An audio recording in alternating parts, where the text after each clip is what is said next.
Ladies and gentlemen, summers and sources, welcome back to the Grand Arena of DSA. And this is going to be our third episode of my DSA journey. And today we have Kricxus' debut with his webcam as well.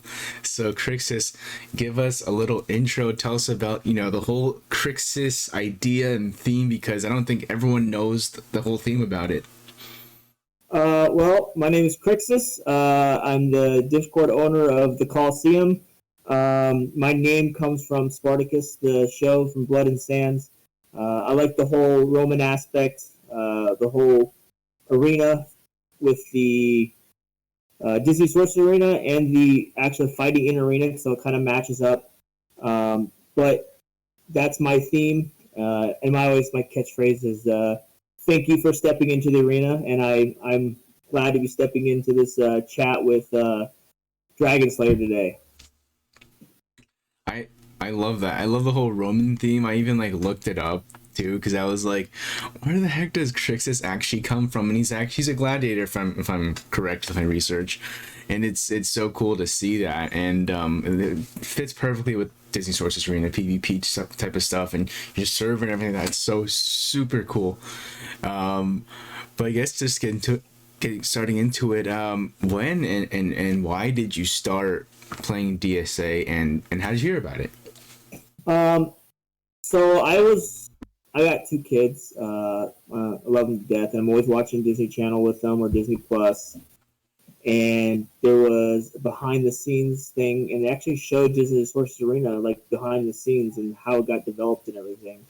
And I wasn't really doing anything. I was, I come home and watch TV and stuff like that. But I wanted something to do, so I saw that, and I searched the app, and it popped up. And it, I loved it right off the bat. Being able to PvP, being able to, build your characters, customize your characters, which I hope more customization comes in the future. Mm-hmm. Maybe some crafting, that would be great. That would be cool. But that's the reason why I joined. I joined in about beginning of July. Oh, okay, so you're fairly new still. Yeah, I joined. I think the first week of July. It was July 4th weekend, and maybe just a week before that. So late June. Okay. And I started playing. But I've been playing ever since. It's like a daily thing, I guess, right? Yeah. You gotta do your dailies.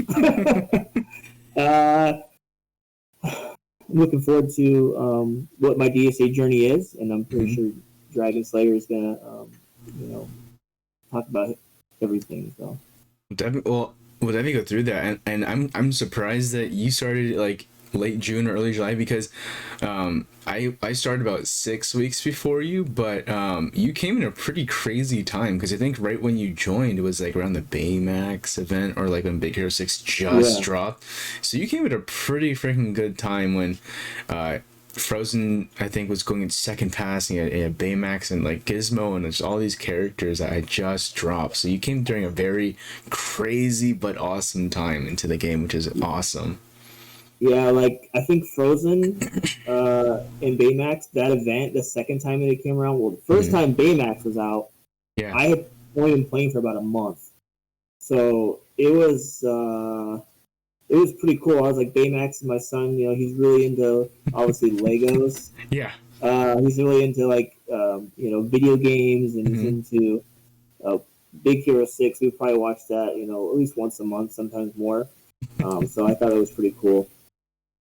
Yeah, it was a great event, and now Baymax and the Big Hero 6 team, they've taken over this game, and they're, even with Beauty and the Beast, they're still pretty relevant, to say the least.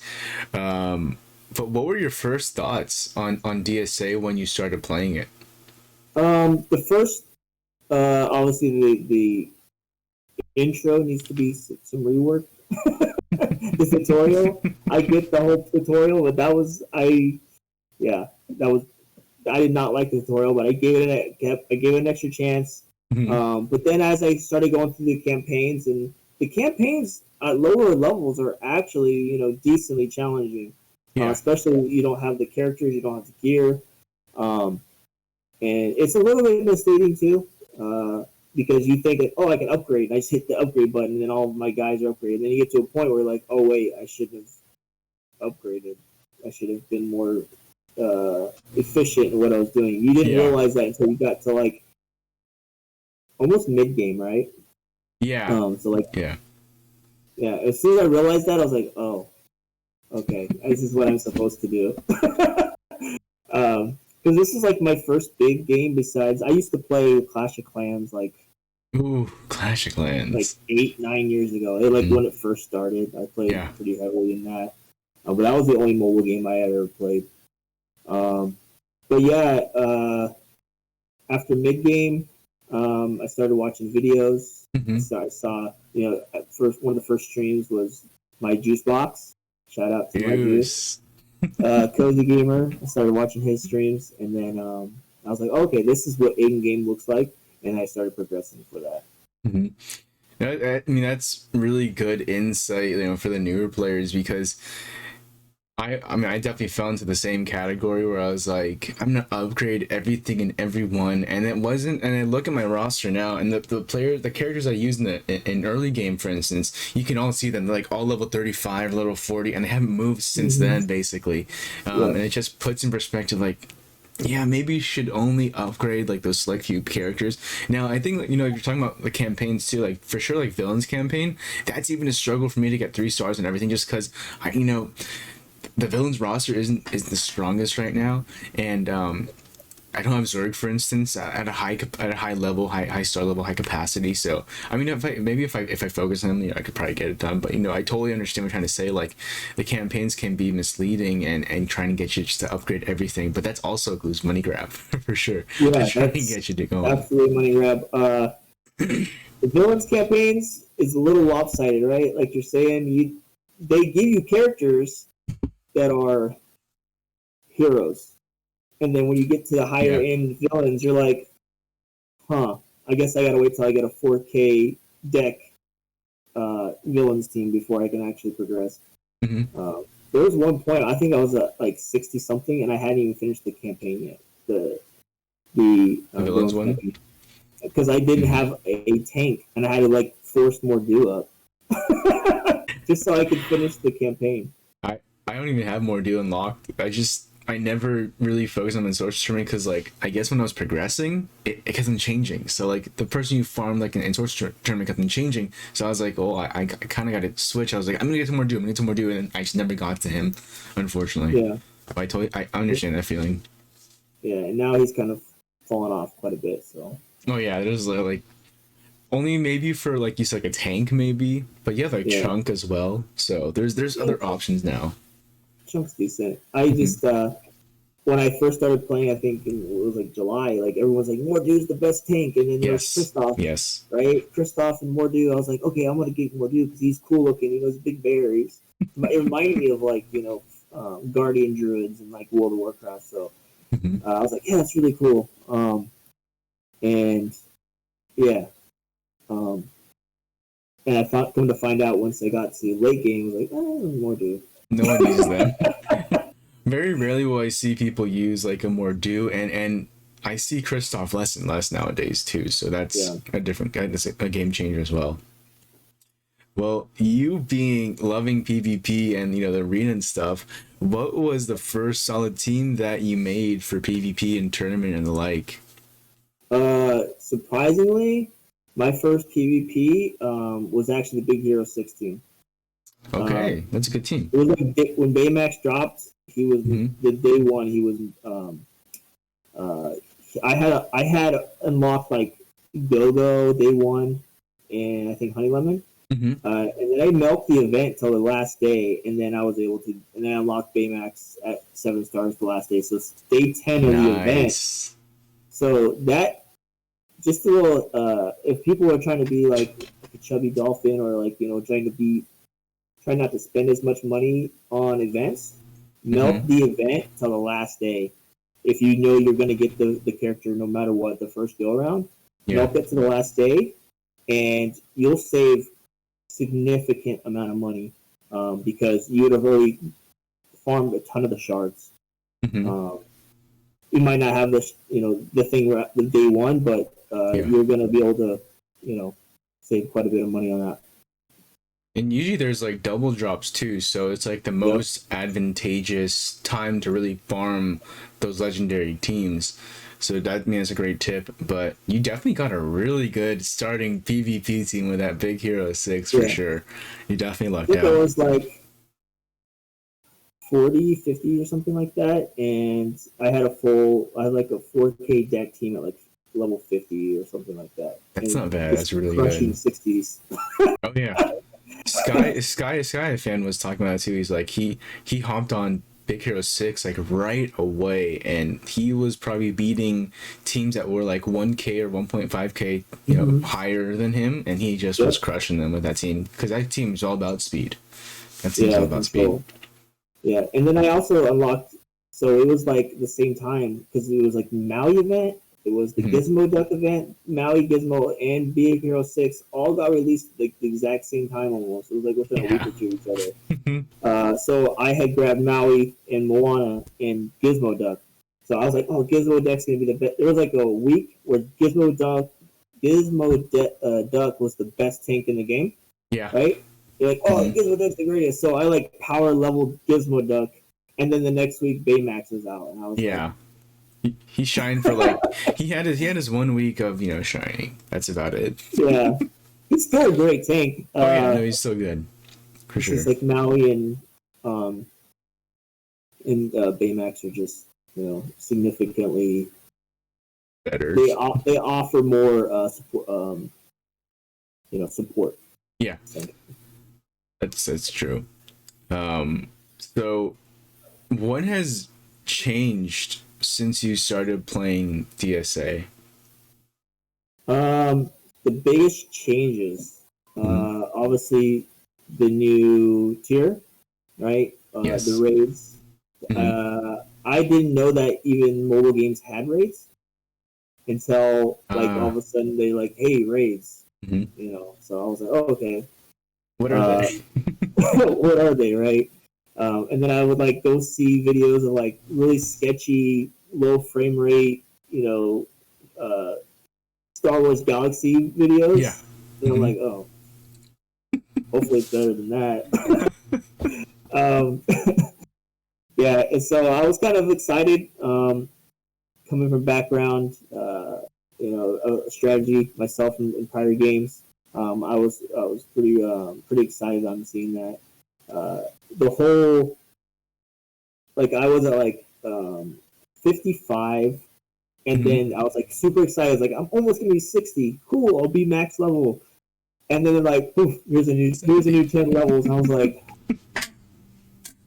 oh man, that's because it was literally twice to get from 0 to 60. Hmm.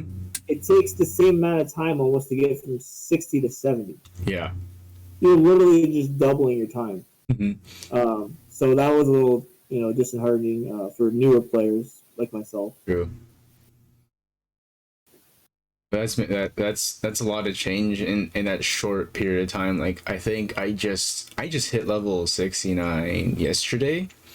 So it's taken Congrats. me a while too, and I've been playing just a tad bit longer than you, I think. But yeah, that big jump and change was pretty crazy when it came out, and at least at least you're not wasting XP if you think about it. Like you got the extra 10 levels to use that XP, which was nice Yeah, for sure. that's true.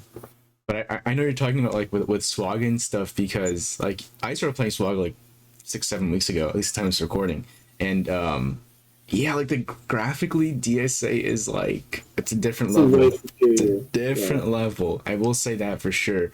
I do like the whole Star Wars thing, but definitely DSA takes the cake with graphics and detail and all that kind of stuff for sure. Yep. I saw the Marvel Strike Force too, and I was like, Hmm. Yeah, I love it's Marvel, not I love yours. Star Wars, but I was just like, this game does not look finessed. I mean, like, 'cause, Yeah. uh, Disney Source Arena is just significantly better polished. Yeah, I like I have no complaints about the quality of the graphics or the game at all. It's I mean if when we saw Ursula, phase 4 the first time, it was like holy crap, this is what it looks like. I mean, the detail is just a little mobile game too, and you're like, Yeah. Yep. unbelievable, unbelievable. Now when you get this face where you're like, can you skip the cutscene? You just want to go to the cutscene. That's it. Just to see that. Yeah. Yeah. But you know, I know this, and some of like Juice and them know this. But you do spend some money in this game. So no. What are some misconceptions people may have, you know, about people who spend money in this game? Um, it's really each their own, right? Like Hmm. the way I kind of see it is, it's a hobby. Some people spend money on cars. Some people spend money on vacations, or they spend it on, you know, you know, building their garage out with their tools and stuff like that. There's a million hobbies out there. Uh, DSA happens to be my hobby, so if you're spending your money on another hobby, it literally is the same as everybody else. If you really think of it like that way, that's the way I think of it. And I'm pretty sure there's a lot of other people out there that probably think the same way. Yeah, I mean, I totally agree with that because I mean, I think we were talking about this before. Like people, you know, watch sports, they'll buy like I think what jerseys like over $100. It's like, Mm-hmm. and they won't just buy one. They'll buy like, you know, if it's like it'll buy like if it's like a football team, like the quarterback maybe, and maybe like the star defensive player, and they'll probably buy like the star like running back or wide receiver, something like that. Or if it's even like basketball, for instance, they might get like, you know, the best players of their favorite team, for instance, and it could be multiple teams too. So I mean, people, sneakerheads, the same thing. I mean, sneakers are not cheap, so spending like 100 gem packs, you know, like maybe every other week or something like that, or every week. At the end of it, that's like in some cases that's like one pair of sneakers a month if you think about it Yeah. for the Hey, at 100 work, gem there's pack. guys at work that are like, "Hey man, we got the new Jordans on the sneakers app, right? Hmm. And like, you got to get all these Jordans." So we'll sit on there just waiting for the sneaker buy to drop, Yeah. and we'll. So I completely understand, like when it comes to sneakers jerseys, and my brother-in-law, he's really Hmm. big into certain types of limited edition hats and stuff as well. Hmm. So I see that, and I think like one other misconception people don't understand, especially those who like maybe from the free to play perspective, like there's people who like really try to be free to play in this game for like just they want to be free to play. They don't want to give like Blue, for instance, any money, but they don't realize you're you may watch a couple ads a day that may generate Glue some money, but really mhm, it's people who spend in the game are the reason why you have the game to begin with. Like if people don't spend exactly. in the game, there's gonna be no DSA. So you know there's always a little love and hate relationship between like, you know, whales and free to play, and you know we have to try and realize and rationalize like we need to have both. You know, Glue needs to have the free to play player base, so they have a lot of players, but they also need those who spend so that the game can be, you know, alive, so they can play. They can pay the animators to make just a beautiful game. Hmm. So, you know, I think it's something that needs to be talked about a little bit sometimes. So I'm glad, you know, you're able to come on and discuss this, you know, a little bit in this specific topic that I think is, you know, sometimes a hard topic to talk about in the community sometimes, but it has good meaning to it. And the thing is, also is like, it also brings different parts of the community too, and it True. brings different perspectives within the game, which I think is better. I mean, the Hmm. bigger the community, the more diverse the community, the more, Exactly. um, it makes the game even better. And I would think that I probably wouldn't be playing this game if the community wasn't as good as it is. Yeah, no, I mean, DSA by far, and a guest was on here last month, and we were talking about this.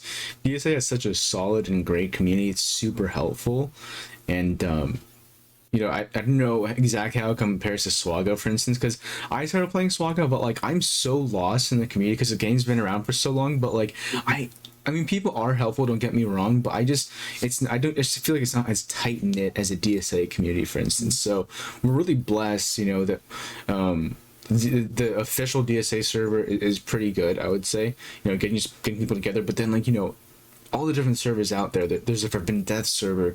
There's, you know, all the resource servers out there that are just super helpful, and it's all for free too, which is crazy. Yeah. I mean, Like put other games like, oh, pay the subscription for $9.99 a month, and then exactly, they'll give you tips that you could Google.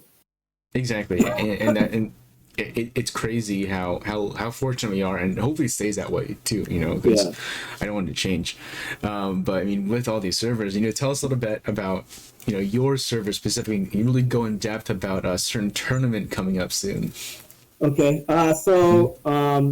It's actually only been around for about 3 days, and it's absolutely exploded. I've got like almost 130 members in like within a day, and I see like 5, 10 people with they're always joining. I'm always having to give admin rights and and rules and stuff like that. But what it is a the first ever DSA PvP server. So you can go into it, and you can then at someone, like you could say at Dragon Slayer. If I am, let's just say Dragon Slayer is a grand champion, right? I'm a grand champion. We meet the same criteria within DSA within the bracket. I say Dragon Slayer, I challenge you, and Dragon Slayer says I accept or I decline. And if he accepts, then there's a chat that you can type in 1, 2, 3 countdown, so you can count down 1, 2, 3, and you queue at the same time within the game, because you can PvP against people if you queue at the same time within the same bracket. Or that we have voice channels as well, and you can just talk in there and then also show your game to each other. You can see what their screen looks like. You can do whatever you want, and we've had like 10 people in there watching live PvP games at one time. So you can queue back and forth, and you can actually challenge each other, which is really cool. It's the first server like that. With that, I officially launched the DSA Esports League. So I'm trying to make DSA into an official esports, and there's going to be some backing with that as well. That's going to be announced soon. I also announced the World Championships, and that's going to be more detail on that in the future, very near future. And in fact, Disney Daddy is going to be a big part in that role. And it's going to be a seasoned event. So you'll have a qualifying season. Then you'll have a round robin, more than likely a round robin within that season, similar to the World Cup, where you play against a group. And then with the highest points within that group, you're going to advance to the knockout tournament. The knockout tournament is then going to crown the world champion for every bracket.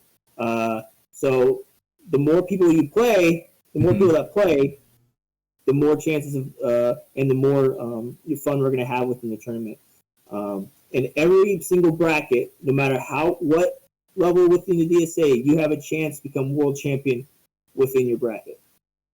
So you can't say, "Oh, grand champion, I'm never going to be grand champion."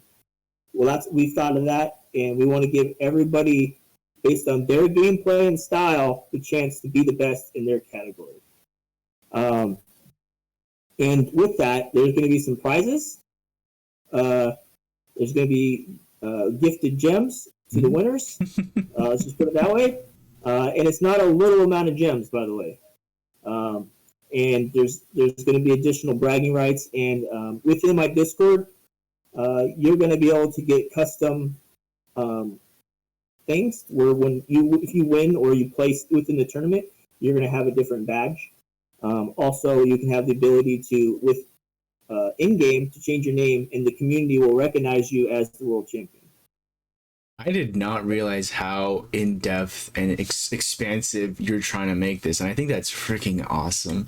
I always thought, like, could mobile games become like an esports type thing, like Call of Duty or Fortnite, for instance, something like that. And obviously you're taking the forefront into this, and with DSA's unique feature of PvP, because I've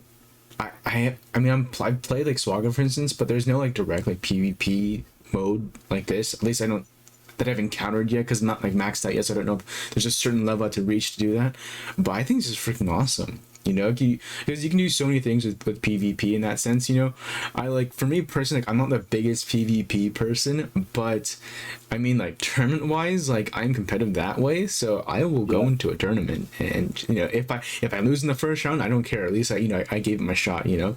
But this is awesome. I mean, I don't know what to say. Like, I think this is something that, especially like for me, like we're like in lockdown again in my state, so like to have something like this again, this would be so cool and something to do for fun and just competitively too. The gyms, that's definitely gonna attract a lot of people too, for sure. Yeah. And the other thing is, if you have we have sponsors already lined up Ooh, for the event. okay. So if you want to get some advertising out there, Mm-hmm. 100% of the proceeds will go into the tournament. Will go straight to prizes. So will feed the prize pool. So if you're a DSA player out there, or you Mm-hmm. know someone that wants to, get a little extra advertisement, we'll advertise, and it'll increase the prize pool, which means more people will come in as well. So If you think about it, like if this can get Glue's attention, for instance, this could become like an actual official thing, and they may even want to actually do like an esports thing. You never know. They could create like some type of team mechanic where it's like maybe three players versus another three players, and you do like I don't know, yeah, something like that, like an actual like Call of Duty like shooter teams and stuff like that. You never know. It could happen. yeah, absolutely. And I'm actually excited about what they posted, I think, a couple months ago, where they were saying that they're going Hmm. to change PvP and Yeah. make it easier, right? So if they can change it to where we can have, like no like tiered stuff, Hmm. or we can have like a custom bracket, like we can compete against friends, then you can create custom tournaments, Which would be and you awesome. can automatically slide people in. Um, but that's the intent right now. Is Hmm. that we're going to be posting some stuff in the future, and this season we're ironing out how long the season will go, Hmm. but it's going to be very very free time investment, because it isn't like, hey, you got to play today. Yeah. It's going to be like you have a week to play that person. Hmm. So it's up to that person to find that other person in the Discord, like, hey, when's a good time for you? Sometime within the week, Hmm. and you have a week in order to accomplish that thing, to gain those points for the season. Which So it's very time. I know people are busy with families, work, yeah. in medical stuff like that pops up all the time, and we understand that. And this allows you to work around those and find time where you can actually have little investment into the tournament Hmm. with big payoffs. Which is awesome, and I think that's good. You're really like, considerate of everyone's like, life, because of course, at the end of the day, it is obviously a game, but I like that you're really taking into consideration everyone's situations and stuff. But I guess our next topic is going to be speculation for Sensational Six Part Two. And what are your first thoughts on Miguel? Miguel, I like Miguel. I love Coco. One of my favorite Disney movies, actually. And it's actually a really underrated Disney movie. Yes, it's awesome. It's one of the best ones. Moana is definitely my favorite. Little Mermaid. Miguel is definitely in the top there. Hmm. Um, but Miguel, he reminds me of Anna. Uh, I he's see. Hmm. he's basically like a different version of Anna. He's definitely. I made a video called Miguel the Bard. He's definitely a bard Hmm. role. Like he plays the strings, right, Hmm. and he gives the haste. He gives the buffs and he does the purges. He's a Hmm. classic bard in an RPG, which I think is kind of cool. And then they said, "Hey, you're Coco." Hey, you're Miguel, right? Hmm. But he's not, as of right now. He has a lot of potential, Hmm. but as of right now, he is a little above middle of the pack, maybe 6.5 out of 10, right? In Okay. terms of PvP, Hmm. he has potential with certain synergies like Beast and Bell. Like he Hmm. can do some pretty good things. He's good with the Onward team, Okay. but as of right now, he needs the correct team to surround him.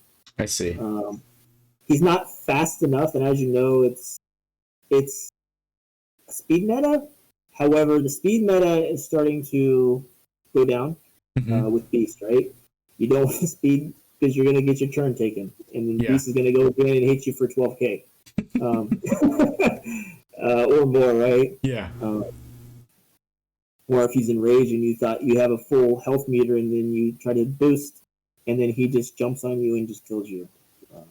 Hmm. So the speed meta is starting to go away. Obviously, you saw with like the Mulan, the Sven, Shadows. Um, Hmm. Hero is still really good. You're gonna have some speed because being able to like speed up an adjacent teammate and then basically get 2 free turns, right? So what I Yeah. people want to know is that with Beast, if you have an enemy Beast, right? You're playing Beast on Beast. Hmm. If I'm Hero and I speed up, let's say for example Stitch, right? Hmm. My Stitch is gonna go, Yeah. right? But guess what? The enemy Beast is gonna copy, but my Beast is gonna copy the enemy Beast. So I'm getting 2 upgrades, vice 1 upgrade. So it's actually an advantage to use Hero rather than Ah, not upgrading. I see. So you get 2 turns for one, Interesting. Hmm. but you don't get the buff that he loses a rose, which is good if you're trying to give him a rage, bro. Hmm. Yeah, little tip. That's good insight though, because I mean, for Yeah. a lot of like, I don't have him. Obviously, the event's already passed, but I'm definitely like farming for that second pass, and so now learning how to use him is gonna be is good as well. Yep. Hmm.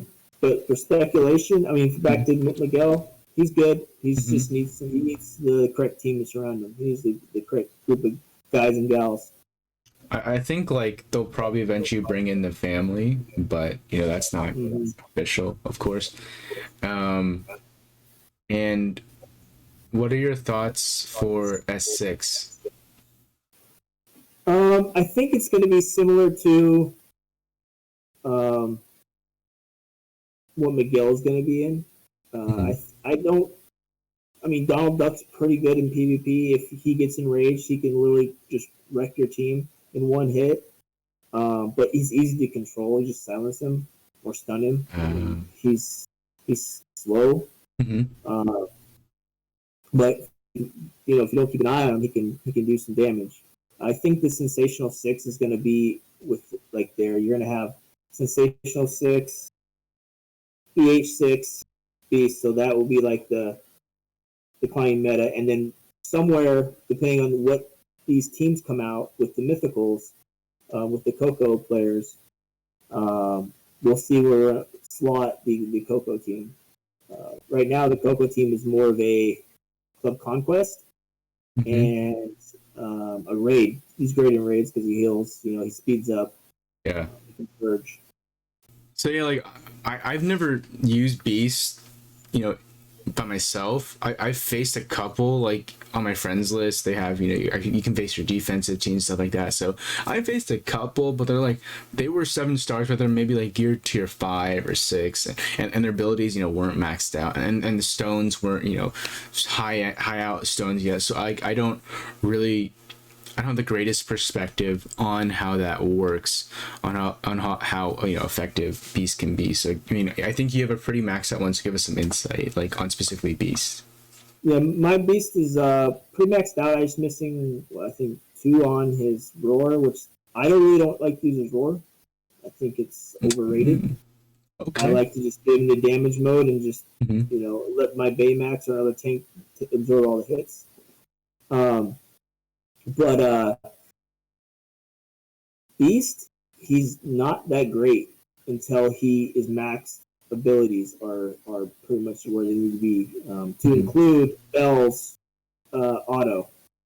Bell's auto needs to be at max uh, I see. to to make Beast really function. Having that damage modifier Hmm. and having like an extra, like imagine having Bubbles be an assist every I see. time she calls. So like Hmm. me, a lot of people don't do this, but they always put like a damage stone Hmm. or um, a speed stone on Bubbles. I Hmm. like to put a quick power stone on Bubbles because Oh, he always crits. He always crits, right? yeah. And Hmm. uh, imagine going to someone in PvP and they're not expecting 11k or 9k hit from Bubbles. Yeah, You like just see I'm just like flipping his thinking. drop. That's why like I'm staring at space because I'm like thinking like what are like the the modifier on that, because I mean basically, you know, crit is usually 150, but if you have like that tier 3 speed stone, yeah, it goes with 165. I think even sometimes like I think the tier 3 speed stones or crit stones like 172 and a half, which is, I mean, It's you like a can't beat truck. that. It's always throwing him, so the odds are he's gonna, you know, it's that element of surprise, and a lot of people don't understand. Like element of surprise in PvP is huge because when someone is planning their attacks like a chess move, and they're not expecting to just lose someone, Yeah. you're gonna clinch victory because they were not expecting that to happen. It's the same thing in life. Like if you're not expecting something to happen, it's gonna drastically change things. Yeah. And that's why I like to go with the crit power stone on bubbles. Let's say you have an Elsa, right? Totally full, totally full health. Beast does a attack on her, right? And he hits her for, you know, let's say 3K because he only has roses, right? So 12K. Hits her for 12K for the 4 hits. And then, boom, out of nowhere, the assist from Bubbles with 9K. She goes straight into stasis. Yeah. That's like a total game changer because, you know, everyone, like you said, everyone's used to putting speed, offense stone. One of the two. For tanks, you know, most people put like health, except if it's Simba, they'll put like a defensive stone. And no one uses crit. So, I mean, like, would you put a crit stone, for instance, on Elsa? Because if you have a guaranteed crit on Elsa, let's say you use a Kristoff or something like that, or use tactics and put a crit on Elsa. For Elsa, it's all about speed. All about speed, okay. It's about getting her to empowered as fast as possible. It's the same thing for if Beast didn't assist, it would be a speed stone because you want to get him empowered as fast as possible. Because he assists so much, you want to use a attack stone. But yeah, there's a lot of you know basic meta stuff that people do. Yeah. You're gonna get caught off guard when you see certain matchups. Like I did a video, I think it was like a month ago or something, about right when I was like one of the first people in the world to have a tier 8 hero, right? Yeah. And my hero was so fast that it was messing with my lineup. Oh. So okay. Like it was messing up all my abilities. Okay. Because champions were going before they were it didn't line up, right? So I was actually losing matches because my hero was too fast. So what I had to do was I still had the 5% tier 8 ability on my DH6 people, right? Yeah. But then I lowered my hero down to a tier 2 stone. Wow. So now I realigned everybody, but everybody else is faster. Yeah, because he's really fast. If you put like a tier 3 speed zone, it goes like to 184 speed, which I mean is insane compared to most people, most characters. But now that we have more tier 8s, like it all kind of normalized. But at the time, I had to actually slow my hero down, even though he was faster because he had the 5% upgrade. That's pretty crazy. That like just little things, you know, looking forward for like people who are still like maybe in mid game or even late game but just don't have those tier 8 characters. These are good tips for you guys to like really, you know, perfect your stone crafting and you know where to put them and which characters to put them, and also like understanding how teams work at that level or gear tier 8 and above, because I think you can't even have gear tier 8 like fully until like level 67, so you'd be pretty far in the game to get these characters. So for my newer people or even just people in like the early 60s level wise, there's some great insight from someone who's definitely had a lot of experience now. Granted, gear 8's only been here for like a month or so, but you've definitely gotten a good amount of characters to that gear setting already, and you've seen how much of improvement, and really like just the stepping stone between 7 and 8 is game changing. Night and day. Yeah. And you'll see like another tip is like, and it's misleading, especially if you haven't crossed that threshold yet, is you'll see all this precision right on that last spot. Precision is there to compensate for that tier 8 ability, right? Because the difference between a tier 8 and a tier 7 is night and day.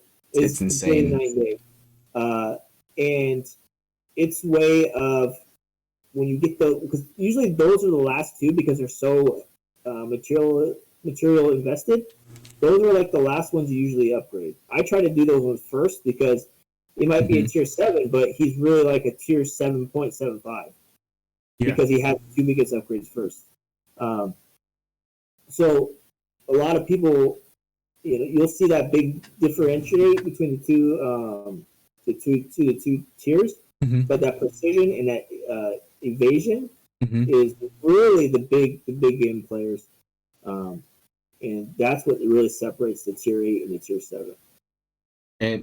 And I've started to experience it too because I did exactly what you just talked about. So like Elsa, she's gonna probably be my first tier 8 character just because I have three done for her, but I did the tenacity and evasion first, and then I did the precision and potency, and she's dodging a lot more, I can tell you that, and she is, landing her silences. Like a lot of times Hero would dodge them, but now that she had, because Hero has a lot of, I think, evasion naturally, but now that she has like that precision, she's going to be landing those attacks more Mm-hmm. consistently. And I have seen a difference because, like I said, Hero is going to be the biggest one that's going to evade that, and actually I think Bubbles is another one as well. So seeing that, it's just awesome. And so not kind of reworking, because before we call 7.5 those first four gear pieces, but think about it, that's still 7.5, but I think what you talked about, 7.5 can also be those first two, because those are, I think, 10 times more important than the other ones, unless that character does have a speed gear somewhere in there as well. Yeah, speed that's a big one. Hmm. Uh, but those two big ones, you get a lot of usually, like I said, Oh, yeah. evasion, right? Staying Hmm. alive in PvP is just as important as to doing damage, Yeah. because, like for example, like Sheriff, right?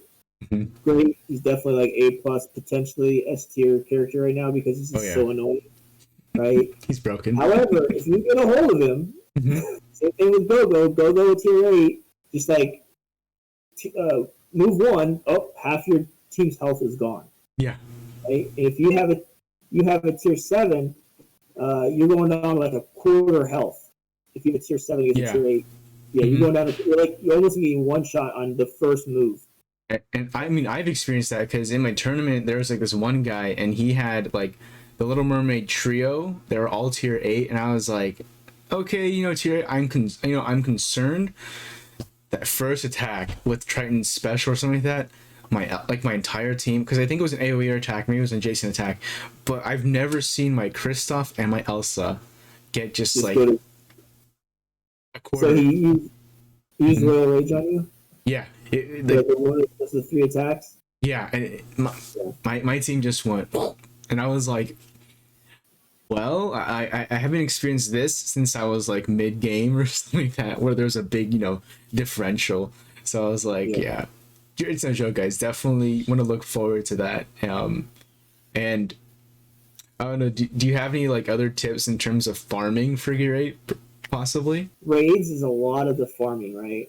And it's really important that you find the right club for you and your play style. So I made a Mm-hmm. video on this as well. If you really want to get high characters, or depending on where you want to be in the game, that's the type of club you need to get into, because you're only as good as your club, Mm-hmm. because you're locked behind rewards that allow your game to progress within your club. Yeah. Which I wish that would change. Mm-hmm. Um, I wish they gave more incentive to be within your club and stick with them as they progress. Mm-hmm. I think that um, they should need to increase the rewards, um, from 1 to all the way up to 5, tier 5. Mm-hmm. I think they're undervalued in rewards, um, because I think it should almost double the amount of. And I think every tier should get tier 8 mats, and every single tier, Yeah, um, for sure. because it's not fair. Um, Mm-hmm. what it does is it forces feeding to higher clubs. Yeah. It incentivizes it actually, and Mhm. it is, and I don't agree with it. Um, Yeah. And I'm pretty sure there's a lot of clubs that probably experience that, like, well, oh, he just left to another club because they Mm-hmm. have they're better at raids, right? Mm-hmm. But you wanted to stick with people because they were good friends. Exactly.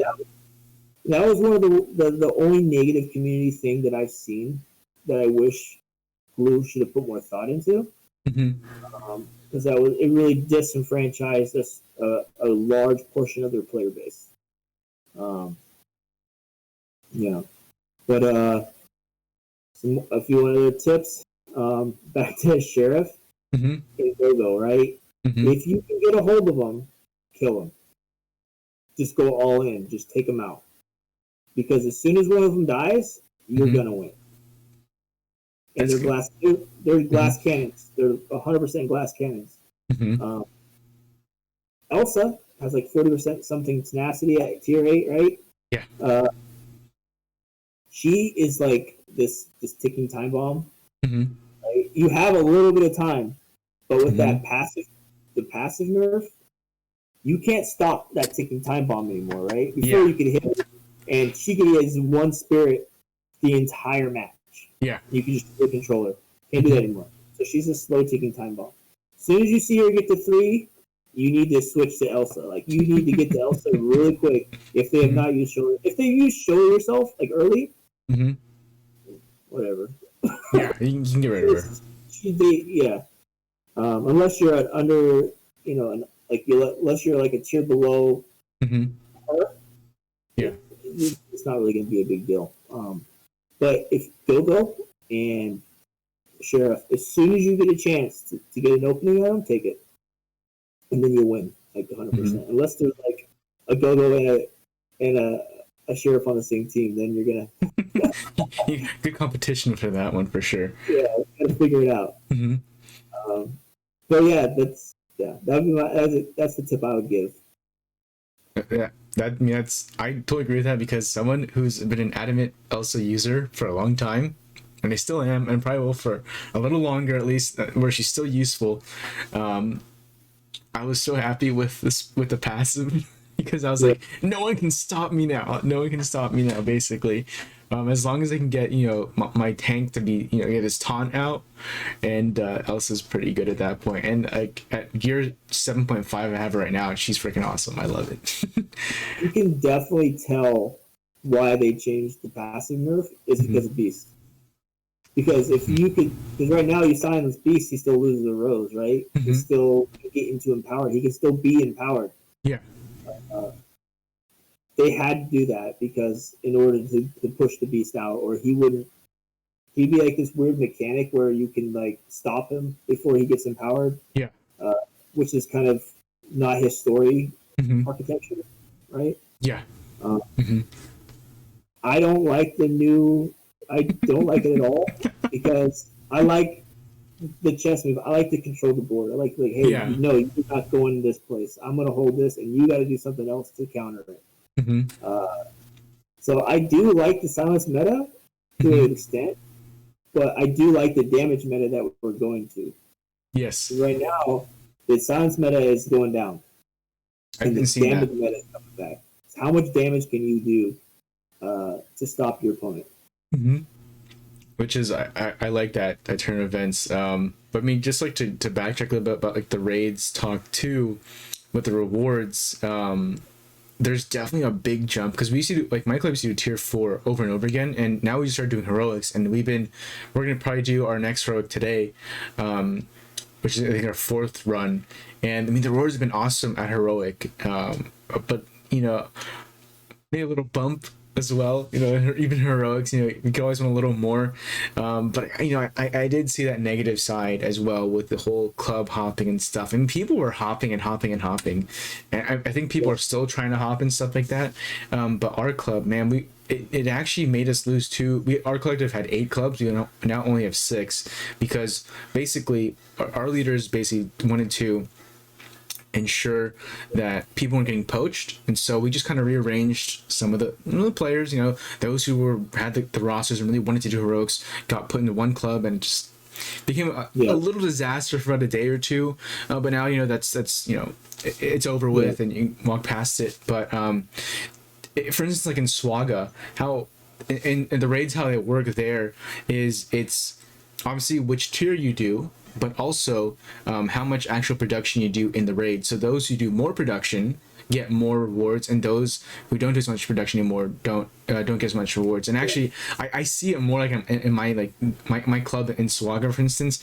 We there's people who don't even do the raids anymore because it's so the game is so old already that people can solo a lot of those raids just because the characters are there for it nowadays. So it's just really up for grabs. But DSA is not at that point yet, and hopefully we don't get to that point for a long time because I like where it is right now for sure.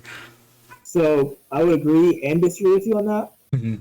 So the reason I wish that they would have implemented that in this game, all right? Mm-hmm. However, and I would be willing to take that hit on because the Titans and Frontier level, we clear it the whole raid in less than 30 minutes. Yeah. So when the raid starts, if you're driving home from work or you're stuck at a meeting, you're not getting a shot. Like or if you're in Australia or vice versa, depending on the resets. We never have a consistent raid time because it's always shifting 2 hours. Part of the ride. Like last night, I was in the middle of dinner with my wife and kids, and we were in the middle of raid. I was like, okay, good luck. Good luck. I was able to I did 1.4 million damage on the last phase because I literally got home and hit the button, and the whole phase lasted 4 minutes. I didn't even crazy. My points didn't even register. So I think we cleared the first phase in less than 8 minutes. Phase 1, blood. That's crazy. So I would agree with you that they need to implement what you do in damage. However, on a heroic level, they would have to adjust that dial because we can clear it. It's so ridiculously fast. I think we broke the record again last night. I think it was sub 30 minutes. It's crazy. Yeah. My club's far from there. I think possibly what they could do is make a super heroic tier where like a mythic tier. Yeah, something like that where they not only increase maybe they don't necessarily have to increase the speed meter, for instance, of the raid bosses, but they could possibly say you can't use hero or you can't use bubbles or something like that. Or they can reduce the turn meter reduction for those specific characters during raids. So, because I think that's part of the big reason to it. One, obviously, it would let those clubs obviously get just a tiny bit more in terms of rewards, but it also will make it so it's not broken. I don't want to, I would say it's only a few clubs like Titans, for instance. And for those who don't know, sorry, Kricxus is part of Disney Titans. I think we might have skipped over that, but there's only a select few clubs that can do that. So I think for them specifically, just make that challenge would be pretty cool to see. Make it fun for sure. But I don't know if they're willing to put in that investment True. for two clubs, right? 2 to 3 clubs. Yeah. Same thing in other games. There's always going to be that very 0.1% of the player base that they can't cater to, and I completely agree. They should not cater to those people at all whatsoever. However, you're going to have those anomalies, and at a certain tier, though, they should turn off that dial. Yeah. Which I would say it incentivizes you to participate. Every other tier should have that. Yeah. Right? Because it takes clubs 2 to 4 days sometimes, or a day to 4 days to do clear tier 5. It's just because the rosters they need to have. It's just the way it is. And I think tier 5 is significantly harder than heroic. It took us a week. Yeah. I thought when we did tier 5, I was like, wow, this is hard. Oh, yeah. And I was like, so I started boosting all my 7s. I literally made 10 7s in a week to get ready for this heroic raid because I didn't want to be the guy to let my club down, right? And everyone else did the same thing in Titans. Everyone's like, boom, you see this increase tier 7, tier 7, tier 7, tier 7, right? So It's cool to see. It's good for the yeah, it's club. cool to see. And then we get in, we're like, okay, We can do this. yeah, but in my opinion, tier 5 Hmm. is significantly harder. It might not be if they would have kept the damage pattern and kept the same health as a tier 5, Yeah. then it would be a different story. The problem is Hmm. the health is so low, Hmm. and you have one to three people going in there and doing, 8 2 million million. damage to a boss. Yeah. The phase is over. Because we have a guy that solos tier 8 for us and does like 8 million damage every Yeah, single time. And Glue has stated that they will fix the raids if necessary. They kind of already did that with the speed meter nerfing, like Tinkerbell and them kind of and stuff like that for the raid specifically. But I mean, obviously, like you said, the one or two clubs at the top that are the anomalies have shown again that there's still a way to do it, like just rapid pace.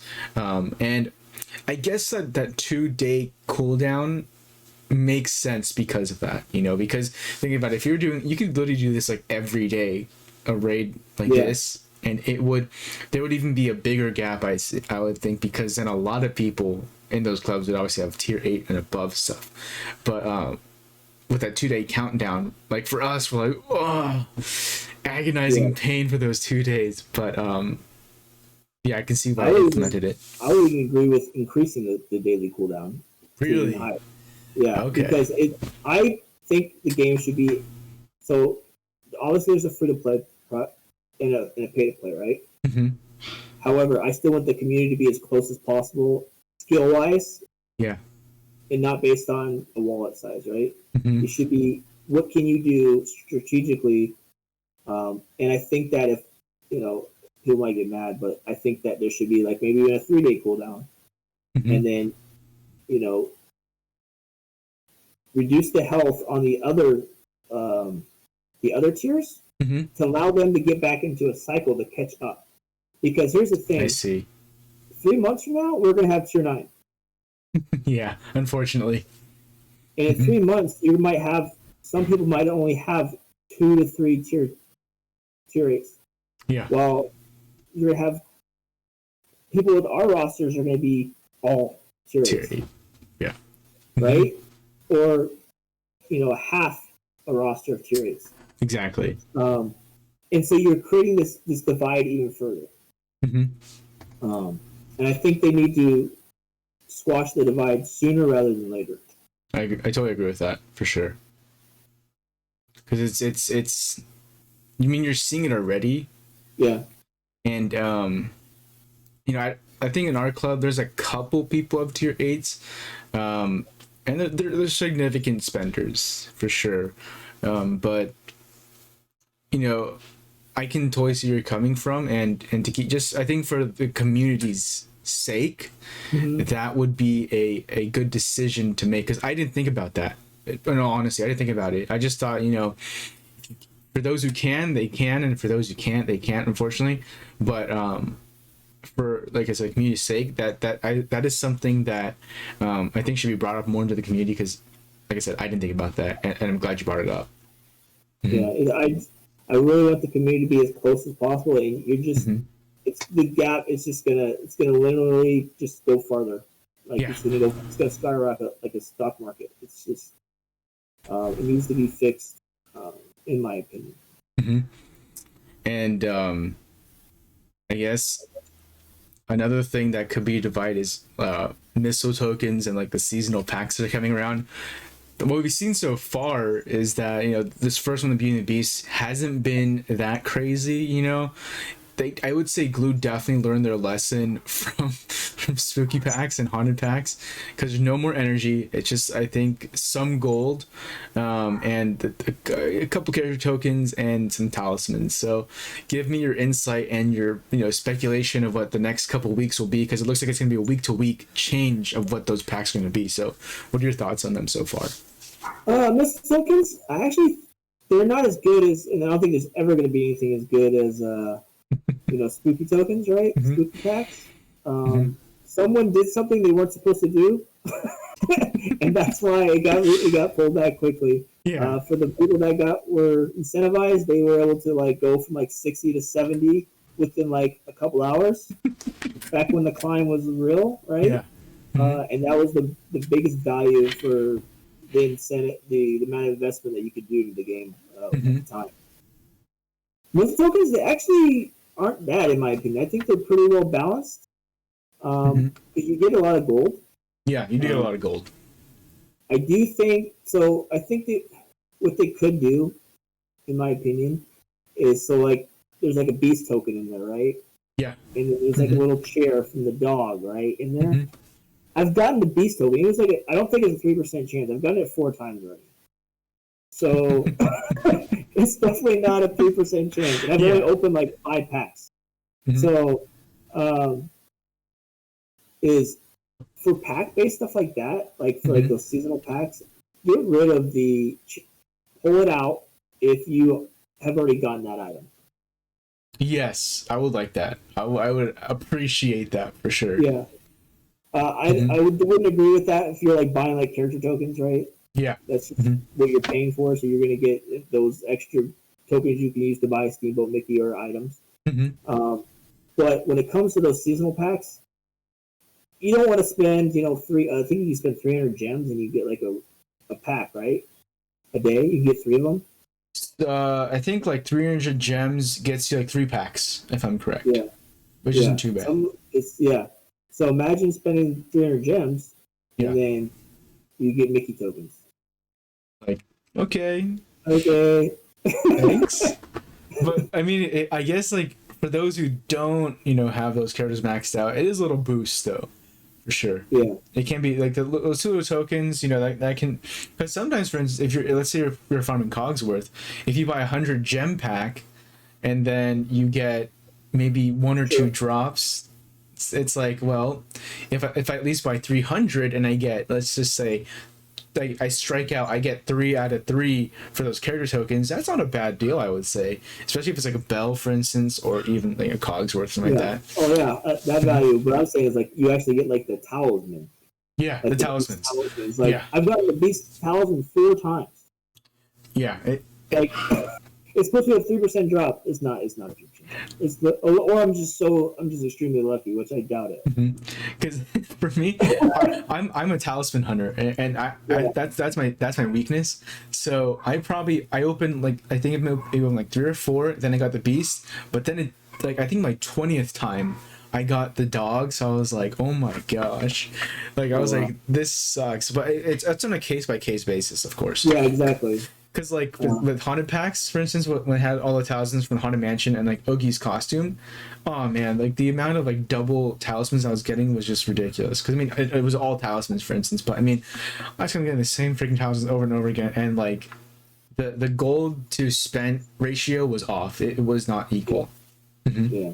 I think they give good amount of gold for what you get for the Oh yeah, I would token. think I so. think it, I think Hmm. the missile tokens are pretty well balanced. The calendar is a really great value Hmm. because the betas and gammas you get out of it, Yeah. and it also gives a ton of gold. So Hmm. you get it, and actually I think you get 600 gems out of it as well. On top of Yeah. that, Hmm. uh, I the Miguel calendar not good. Missile token calendar very Pretty good. good. And Yeah, it's especially good for like, I would say like European players, and I think Canadian players, and basically anyone out of the U.S.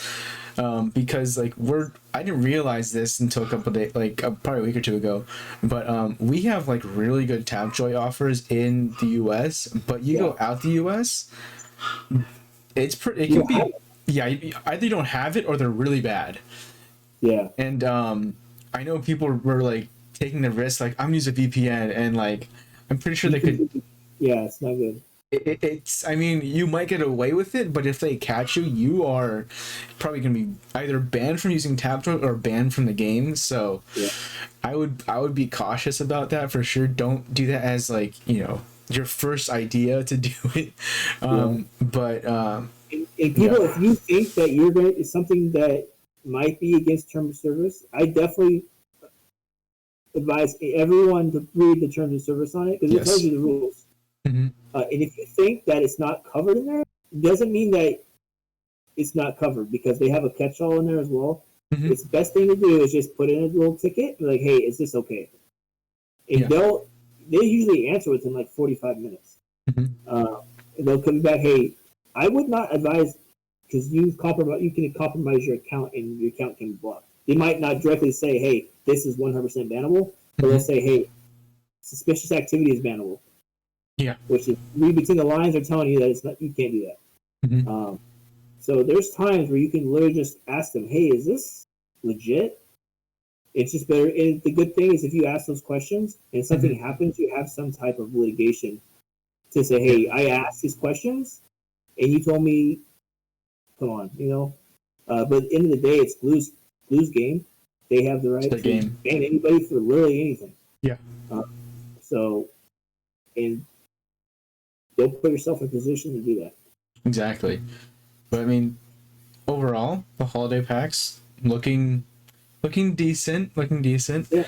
It could be a little better, but of course, it's going to change week to week. But how are you currently feeling? You know, overall about DSA.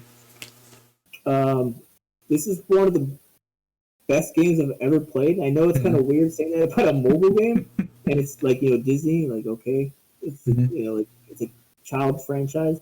Yeah. But the thing is it's the community. Honestly, it's literally the reason why I play this game. Everyone is great. You meet new people, like Dragon, right? Great guy. Thank you. Sky High, great guy. Cozy, great guy. Disney Daddy, great dude. You know, you meet new people every day in this game, and you know, like we play like, I think we play like, you know, like Quiplash and Jackbox on the weekends and stuff like that together. So it's pretty cool. But the game itself has actually a lot of strategy to it. Oh yeah. The PvE wise, I'm not, you know, raids, they're okay in my opinion. They're great, but I really enjoy the PvP aspect because I like being able to. It's essentially a live chess game. Yeah, that's true. I didn't think about it that way. That's the way I take it. It's just a live chess game.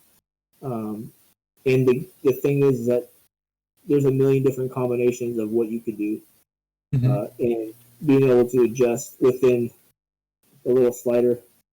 Yeah, that's true. Yeah. One thing I wish Blue would do, I cannot stand bots in PvP. Cannot stand them, and I can't stand people that do this and then they take their turn. It's like, and they're doing it on purpose, you know. They're doing it to mess with your mind, just to make like, you slip, because they know like you're gonna like just do your fast attack and you might click the wrong button, and that's a possibility. Yeah, that is a possibility. But yeah, they like to make a match that would take a minute. Yeah. Into 10 minutes. Which, yeah, I've run into that a lot, and I definitely don't like it either. But in talking about chess matches, like, so do you really like Club Conquest? Because that's like the ultimate chess match in DSA, I think.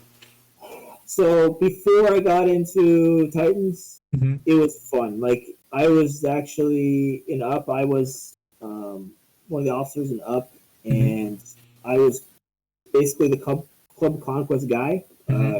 Fashion Jimmy, great dude.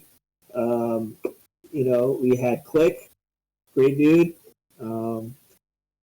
There's a few others, but we would literally from noon on Sunday, right? And we'd be back and forth like, oh, attack here, block here, and we call out, hey, at everybody, attack this now.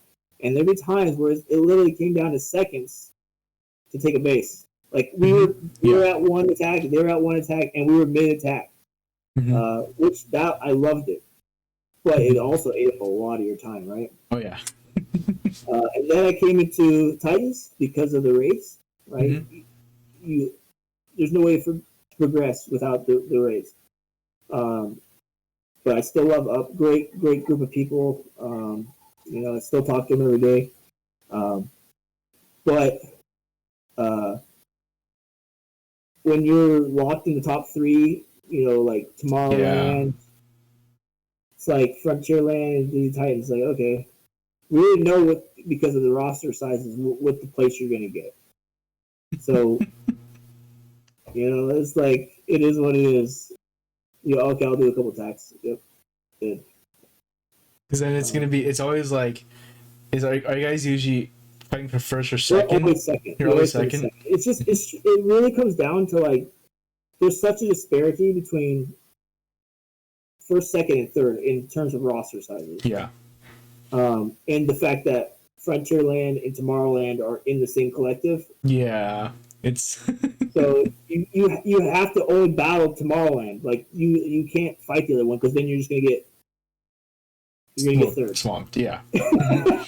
It's like, okay, the Frontierland, you can have first this week again. We'll just fight Tomorrowland and get second. It's what they need to do. I get it. Mm-hmm. Like, you want to make it as fair as possible. Yeah. Is they need to have a round robin at at least the top six. Mm-hmm. At least within a group of six, where everyone, no matter what, you'll never get the same club every week. Mm-hmm. Or you might get one. Yeah. But not the second one. Mm-hmm. That would be good to see, because at least it's like it's because I look at DSA fan a lot. Okay, there's Frontierland, and there's a couple, like a million or two between you and Frontierland, but then, like, after you guys, it's like 3 or 4 million difference in terms of summoner score. Now, of course, summoner score doesn't mean everything, but it gives a good understanding of where that club is at. And when you have that much of a difference, there's a significant difference in terms of what those players have, for sure. Yeah. But that's good insight. I think round robins would be kind of cool in different brackets also, because for like 1 week, and we're like in the top 50 or something like that. We played like the same teams, like the exact same teams twice, like 2 weeks in a row. I'm like, did something like break, or is it like I like a round robin? They can make it interesting too. Have like a tournament club conquest monthly or something like that. That'd be kind of fun. Yeah, and that gives someone. They're like, oh, that one top club is always going to be getting first. Well, they're going to get first regardless, right? Mm-hmm. So let the other, 4 to 6 club have a shot. Yeah, at being first exactly. At least once, right? It gives that variety. It's so stale, and it definitely needs an update. Mm-hmm. PvP needs an update. The way we match, we should be able to PvP our friends. Yeah, that'd be cool. We can PvP. Why can't you do that? Like, you can click the fight defense button, but you can't put match us? Yeah. Is it because the servers aren't big enough? I don't know. But would it stop the progression? And also PvP rewards needs to be drastically increased. Yeah, like the 1 character token, the 10 gems daily. Mm-hmm. See a little bump. And like even Club Conquest, like before raids, I thought Club Conquest rewards were like freaking awesome. Like for tier 80, when I was like, oh, I get like, this handful of stuff here. Then, raids came out and they just dumped, a significantly amount more. And I was like, oh, so these Club Conquest rewards aren't as good as I thought they were. So I think that needs a definite update too. But so I've been asking this for people too, is like, well, obviously we just got Ursa raids like a month ago, right?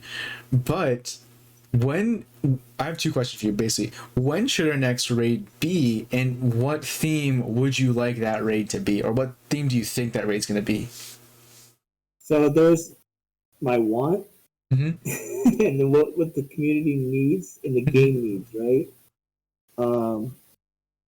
I would like to have another one this around the same time as the next tier drops, right? That would make sense. Like, every tier we should get a raid. Yeah. But you're gonna you're gonna create that gap more, right? That's the real problem, that gap. I think the next raid probably won't be till like June or October of next year. Mm-hmm. I could see tiers though being increased and like the player level. I can see the player level being in like March, be going up to 80. Mm-hmm. And I could see another tier coming out around that, around that time. Mm-hmm. Where we're going to 80 and then we're going to 7.5, right? And then 8.5, and then around the same timestamp, so that for like July, we could have the next raid. Mm-hmm. But would I want another one already? Yeah, but it's not good for the community. Yeah. Uh, uh, but yeah, there was one thing I wanted to bring up though when it Sure. came to uh, PvP and the rewards, right? That we were talking Mm-hmm. about. So the rewards right now in live Yeah. are not good, and what it does is it incentivizes you to drop brackets, right? So you Yeah. have guys with like 5,300 decks in Mm-hmm. Masters and Platinum, in Champion Masters and Platinum. You like Yeah. Master 5,300 deck in a Platinum. Like, what is that guy ever gonna do? He's Nothing. nothing. He can't do anything. He's like, okay, I'm just gonna walk away, and Yeah. then you're taking his joy of playing the game out. You just took 3 minutes of his life. He can't even do anything with, Exactly. right? So what they need to do is they need to incentivize you to stay in your bracket.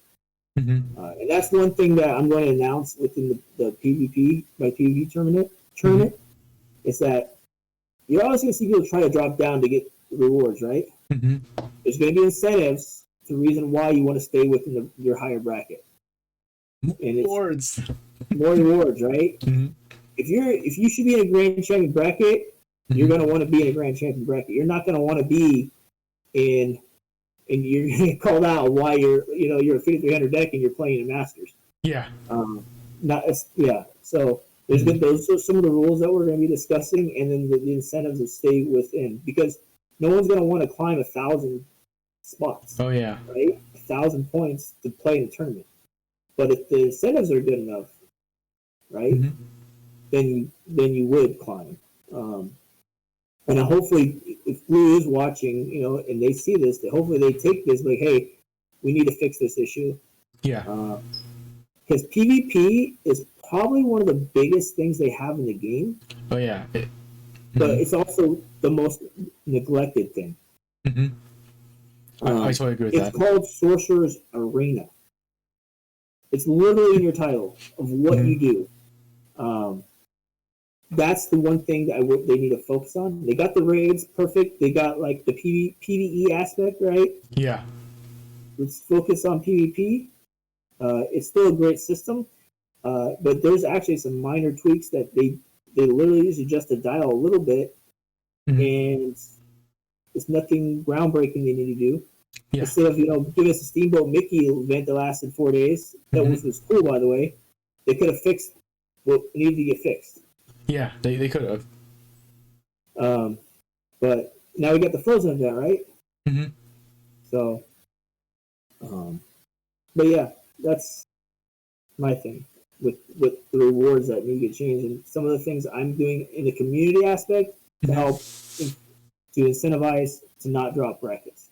And I think that's important because like if everyone gets the same rewards regardless of where you are in the brackets, it's like okay. I mean like okay, you get the weekly rewards and then you get like the seasonal rewards, but I mean character tokens, those in those higher brackets probably already have those characters. Yeah, so it's not there's not much of an incentive. You know, I think if they maybe increased gem rewards or something like that, or even gold, or even if they gave out betas and alphas and gammas in those like higher tiers, I think maybe they should do it in all tiers. For the season rewards, I can't remember them exactly, but if they really increase them, like let's say if you're like I think Grand Champion is the top tier if I'm correct. Yeah. Let's say you got I don't know 30 betas and like 10 gammas and like 75 alphas. I think that would be a decent push to try and get into that. Yeah, and you want to hear what I think it should be? Oh yes, give us your. Okay, all right. So if you're Grand Champion, it should be about 5,000 gems. And here's the reason why. It's because 5,000 gems Mm-hmm. is not a lot of gems to people that are in the Grand Champion bracket, right? True. Like you should probably at least get 100 betas and maybe 25 gammas. And that's one ability upgrade on one of the tunes. Yeah. Of the 80 tunes that we usually have within our roster, right? Mm-hmm. It's extremely small percentage of what we're actually upgrading. Yeah. For champion, it should be like I could see 4,000 gems. Mm-hmm. Masters, 2,000, right? Mm-hmm. For platinum, 1,000, Mm-hmm. and then 500 for gold. That is a very small amount. Those gems, you burn through those gems within like what, A week. 3 or 4 refreshes. Yeah. Like they're not losing anything off of that. People Because are gonna buy those gems regardless. yeah. But if I got an extra 1,000 gems to make sure I stayed within Grand Champion, Mm-hmm. or even if we made it 5,000 and in Champion was 3,000, Mm-hmm. you would have that incentive to go to that. Oh, and by the way, you're actually going to make more money because they're like, hey, I got to get this to get to Grand Champion. Yeah. To, So they're actually making money by giving out more gems. mm-hmm. I mean, that's an awesome insight for how you would tier the rewards, because I mean, I didn't think about that, honestly. I just thought, giving some little incentives more, like, no, my rewards were minuscule compared to yours, but I can totally see that because, like, for instance, like you said, the Grand Champions, 5,000. I mean, if you guys are doing like, to the up to the 200 or refreshes, I don't know if you guys do the 400 refreshes for like Grand Campaign and campaign energy, but you can burn through those really quickly. I mean, you can go through 1,000 gems just in refreshes, and that takes like 10 minutes. I probably go through. I don't want to say how many gems I go through, but like Dizzy Daddy, like he does 3,200 gem refreshes A day. You know what I'm saying? Like Yeah. 5,000 gems is like, oh, you gave me an extra 120 energy. Cool. Because now, You know what I mean? because the thing, right? I can't remember, like I said, the rewards off the top of my head, but they're not insane, and exactly why people jump down is because of that, because like Yeah. it's not worth it anymore. Yeah. But yeah, that's amazing insight in how they can fix rewards to stop the hopping, the hopping between the tiers.